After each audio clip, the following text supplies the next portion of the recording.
Well, hello neighbors. John, your whiskey neighbor here. Today I've got a special one for us to talk about.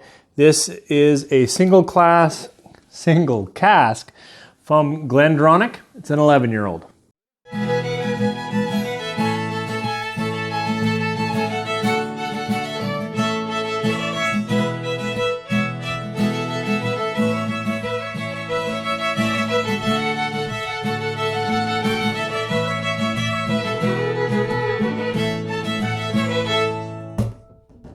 Well, thanks for joining me here again at my kitchen table. We're getting pretty deep into the Christmas season here. And before the year runs out, I really wanted to talk to you about this bottle. So this is a single cask. GlenDronach has been putting out a huge variety of these. Let me just talk to you through this one. This one was distilled in 2003. And bottled in 2014.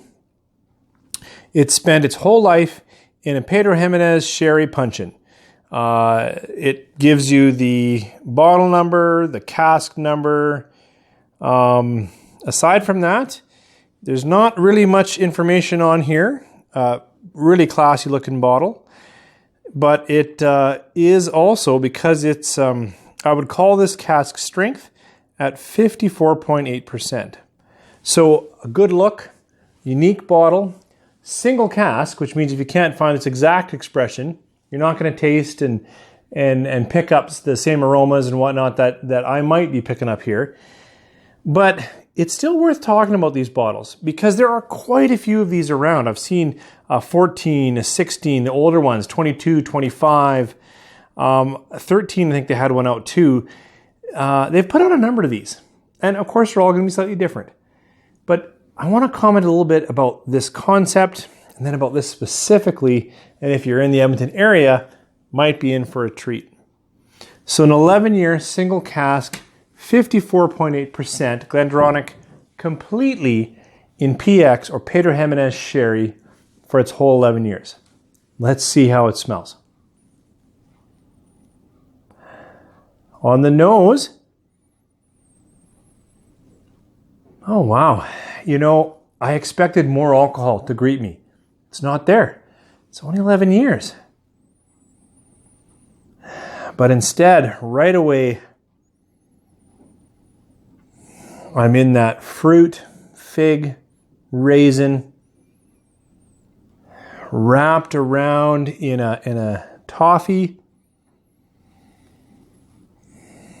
Oh, and there, edge of chocolate. Now, if you're not a whiskey drinker and you've just tuned in, maybe saw a link, thought, oh, what is this stuff? You're going to get whiskey, Scotch. This is a single malt Scotch, brewed only by GlenDronach, distilled only by GlenDronach. It's single, single, so it's just them. Malt, so it's barley. And, you know, 54.8%, you're still going to get, this is a strong drink. But even if you're new, you should start to get some flavoring. This one is quite interesting and really that caramel, toffee, but fruit, dark fruit. It's pretty quick. And yet, surprising that the alcohol didn't singe the whisker hairs, oh, what is that? It's there, strong, but an inviting, sweet, my mouth is watering now, sweet nose for a Scotch. Let's give it a taste.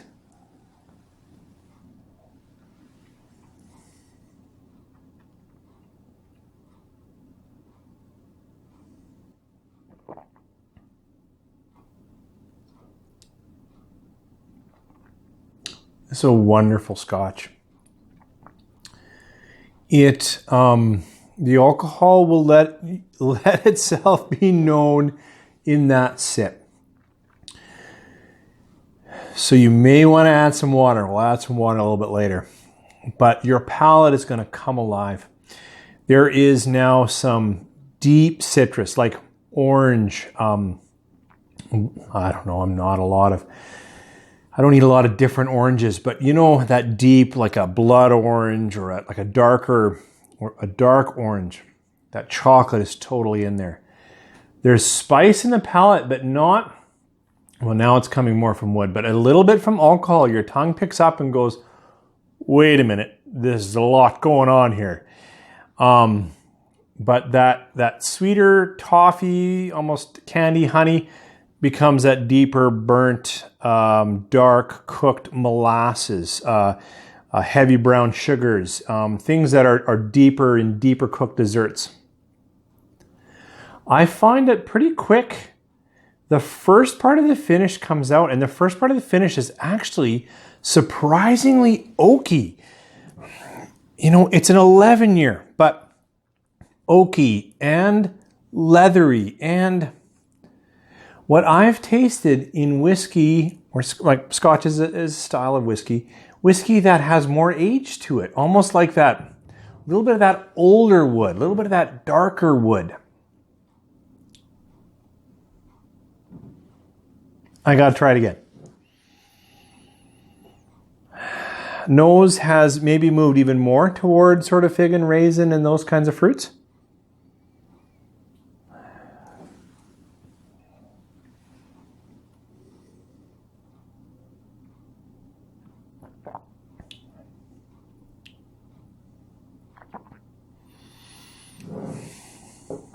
Nutmeg, baking spices, Christmas spices, but woody, almost heavily woody.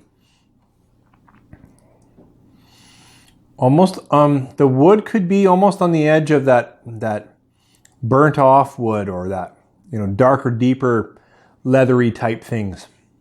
Leather, yeah. Incredibly full.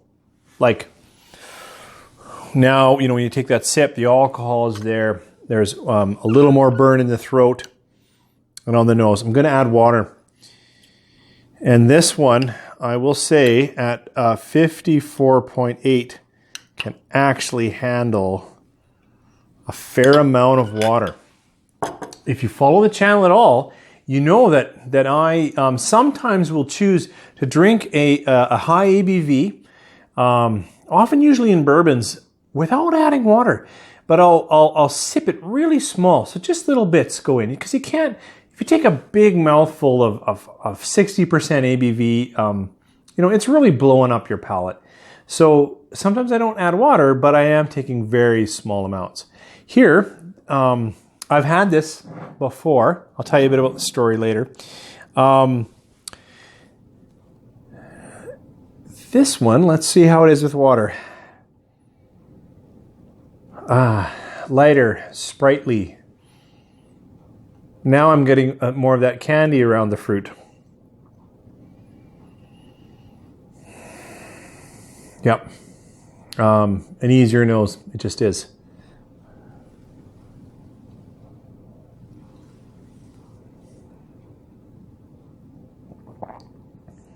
Oh, and the palate now goes from really almost heavily wooded, leathered, dark fruit something to, well, now they're in the finish, but it moves those flavors off the palate. And the palate is more now, like, I still get that orange, and now I can get chocolate a little more easily. Now I can get, you know, caramel, but it's lighter. It's more, I don't know. I can't think right now. Macintosh toffee type toffee, like it's lighter, it's sweeter, it's more engaging. The long finish, because it is a fairly long finish, even with water, comes back now, and I will say the long finish, because maybe you're not experiencing it when you're drinking it, is on that edge of bitter, is on that edge of that fruit rind, or not, you know, the edge of those strong flavors that can become a little bit bitter. So if you are long-term followers of the channel, I should give you thoughts before I go any kind of story. So this GlenDronach 11-year-old distilled 2003, bottled 2014, 54.8%. is truly an excellent Scotch. If you like sticky, sweet, figgy, you got that heavy sherry influence, but you like strong whiskey, it's fantastic. If you like the whiskey but not that strong, you're going to end up finding your place with some water. But this is a delight to pour, to enjoy, to share, to sip. I haven't had any other single bottles. If I'm being critical, from a standpoint of okay, I'm thinking of all the elements, the flavors, the nose, the finish, the balance of this whiskey, I could be critical that there's a component of this whiskey that seems a little bit burnt or a little bit strong. And I would still say it's phenomenal, and I'd give it 4.5 stars. But I've poured this, I've shared this. I would say that burnt edge, that strong edge, few sips in, couple of good stories in, actually just starts to stand out as a strong character. For me, my personal taste, this bottle is completely a 5-star Scotch. They were selling these, and I can't believe I'm saying this, it's called a deep discount. It's a side chain for Liquor Depot. And they were selling these on sort of a clearance. The price that this whiskey came to me at, it was actually bought to me for Father's Day, but I happen to know what it was. My wife and I were shopping together, is just fantastic. And I went back, and right now the store that I'm closest to is out, but I'm going to drive around and try to find it. A 5-star Scotch, strong, bold, deep flavors, lots to chew on and talk about. It's a little rough. It's a little not polished. If you have the money, go after their single 22-year-old, 25-year-old, 24-year-old. I've seen all of them on shelves. They're all priced out of my price range. This in Canada walked out of the store for $60, which is insane. Because this is easily a $100 bottle, and you're feeling good about paying $100 for it. Which I can't believe I'm saying, because my channel is supposed to be about value a little bit and whatnot, but this is great Scotch. So if you tuned in and you're thinking about buying a single cask from GlenDronach, and you like the sherry notes, you like the sweet notes, especially if you like strong whiskey, because it's bottled at 54.8, man, I can't recommend it high enough. You will not be disappointed. I opened this up. My father passed away last month. And, he was older, he had a wonderful life, and we celebrated it. And I'm a man of faith, and I know that he's with our Father. So I can understand the sadness of him not being here, but I have some joy in knowing where he is.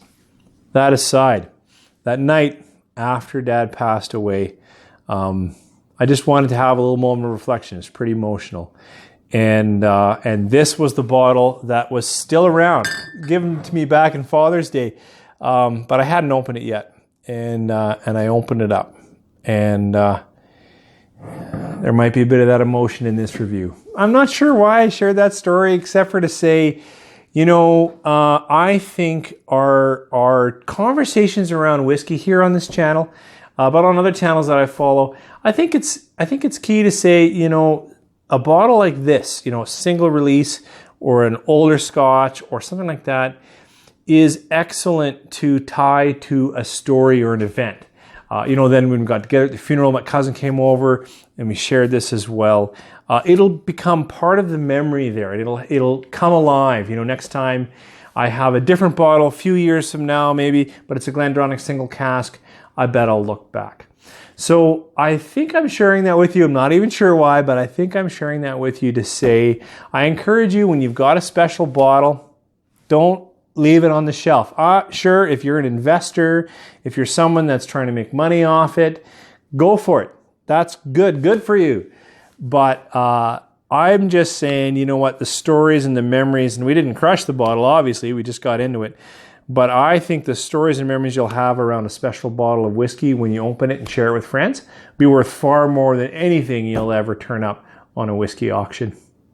So my thoughts, GlenDronach Single Cask, are go and buy it tomorrow. But thank you for joining me. It's been fun to talk about this and to share a bit of memory there with the opening that I had. Sorry I rambled on. Great Scotch. Good to see you all. Thanks for joining me. Cheers.